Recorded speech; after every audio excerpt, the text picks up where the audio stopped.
We're going to do our little soiree through the world of brand management by looking at a dozen notable experts on brand management.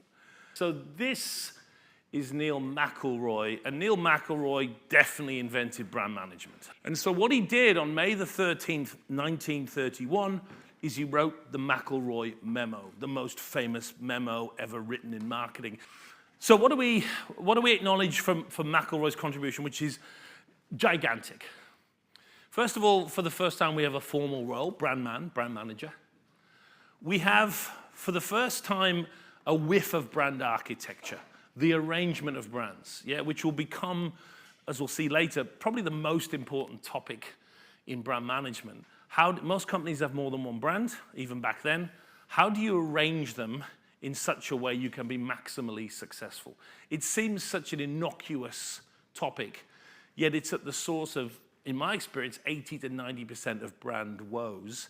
Too many brands or badly arranged brands. So here we see for the first time someone doing something about it. We also, for the first time, glimpse what I would call the three-stage model that I have made the basis of my teaching and most of my consulting career. Very famous account planner in the Mad Men era, then went his own way and became a very successful marketing consultant. Not a brand specialist, but he's here for one particular reason. He has a definition that I think is the best one. So what's good about it? First of all, it sets up for me the eternal comparison of brand versus commodity, which is the intersection of where we must focus. Next, it was the first I can find reference that uses the concept of equity in its application to brand, something that will come up a lot more later. And finally, one other point, Eichenbaum is on already with this idea that it is all about the consumer and not about the organization, that the brand exists in the perceptions of the consumer. And finally, the holism is very apparent here. He's defining it as basically everything, which is also surely correct. So you really, I think, get, for me, a really good meaty definition that stands the test of time. What I boiled it down to, and I think it probably would change now, as we'll see later, was this formula. Brand minus commodity equals brand equity. You can take a brand, Coca-Cola, you can work out the commodity, carbonated beverage, and you can take the carbonated beverage out of Coca-Cola in the mind of the consumer, and if there's anything left over, is the concept of brand equity. What is a brand? It's two things. It comes to mind, and it stands for the things you want it to stand for.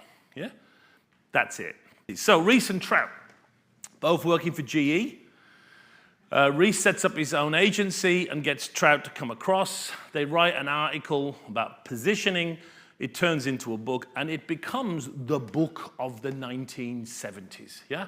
They're always holding like a skull, and it's all here in the brain and all that. But this was the breakthrough theory of brand and marketing for the 70s. Positioning, the battle for the mind. There's three lovely little direct quotes I want to use here to illustrate what this work was good at. First of all, a product is something made in a factory, a brand is something made in the mind. Stephen King stole that. These guys said it before him. Just making that point. So again, the idea that it's perceptual. The essence of positioning is sacrifice. You must be willing to give up something in order to establish that unique position. So that's way ahead of Porter as well, right? This, for me, is one of the great insights for modern positioning, as we'll see. And finally, the basic approach of positioning is not to create something new, but to manipulate what's already there in the mind, to retie the connections that already exist. Straight out of the Frankfurt School, we're not going to create attitudes. We're going to reinforce those that already exist. So by 1979, it had got international and become known as Interbrand, and Murphy was growing fast. He was working on hobnobs. So hobnobs have a strong link into brand management. Murphy had been working on this great brand called Hobnob. And in 1987, while he was working on the hobnob stuff, an Australian company called Goodman Fielder made a bid of £1.7 billion to acquire Rank Hovers McDougall. Now, at the time, that was a huge amount of money, but it wasn't, because without going into enormous amount of accounting detail, if you hadn't recently acquired a brand, you couldn't account for it on the books of the organization. So in effect, Goodman Fielder were getting a massive bargain, because at the time, Rank Hovis McDoodle owned pretty much many of the great British household brands. So it was a bit of a crisis.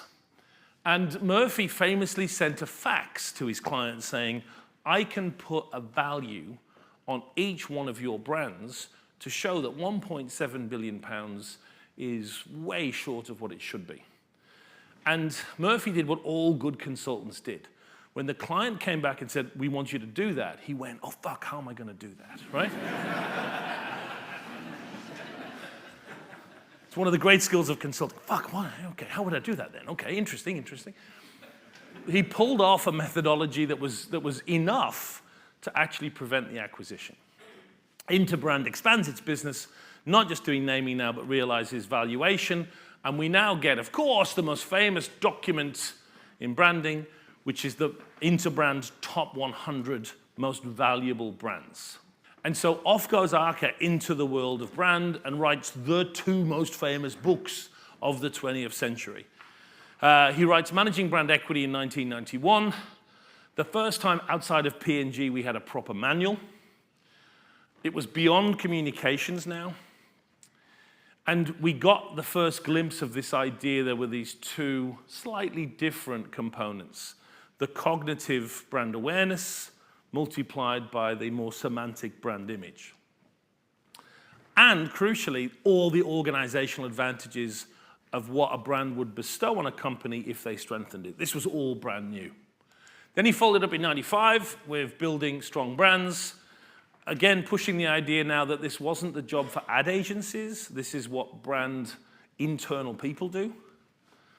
And he produced the brand identity model. Now, I think as great as Arca is and was, this is a real source of current problems. So this is his model from the original book. I think it's been tweaked a little bit since.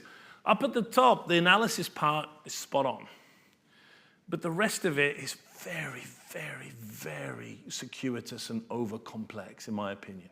Kevin Keller, Duke PhD, but then crucially goes to Berkeley, works with Arca, becomes essentially the inheritor of his theory. This book brings back chills. This is what I taught with when I started teaching brand management. This was our first, and still is, the greatest textbook on branding. Arrived at the turn of the century. If you study brand management, you will know this or one of its other 4 editions. It gave us structure, proper structure.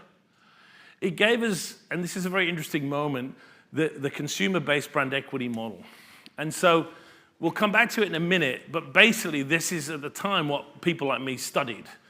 This model of you build salience, but then you get to a cognitive and emotional image, then you get to judgments and feelings, and then at the top there's sort of loyalty and engagement. And I think this model has been largely disproved, but it was so dominant in the 90s and noughties, this is where we all came from.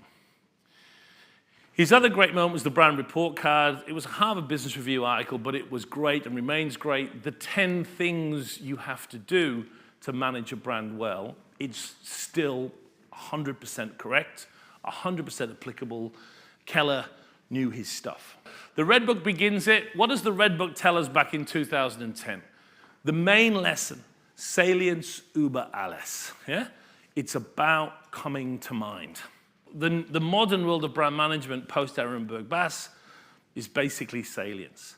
I'm in the minority, I think, of believing there still is a role for brand image there, but I would probably not be, I would be shouted down by most of the Ehrenberg Bass believers and disciples that it's just mostly salience. Why is it going that way? Well, first of all, it's a better, more complex metric. The Q is now the category entry point, right? It's break time and you're hungry. What comes to mind? That's a more market-oriented metric. And also it captures much better the key insight of the last decade. Consumers don't give a shit about your brand. Yeah? It's absolutely the central premise for managing brands better. Category entry points, which are key to the concept of salience. Distinctive brand assets sort of get mentioned, but we'll leave it for Jenny in a minute to pick that up. And then the other one, distinctiveness over differentiation. Yeah?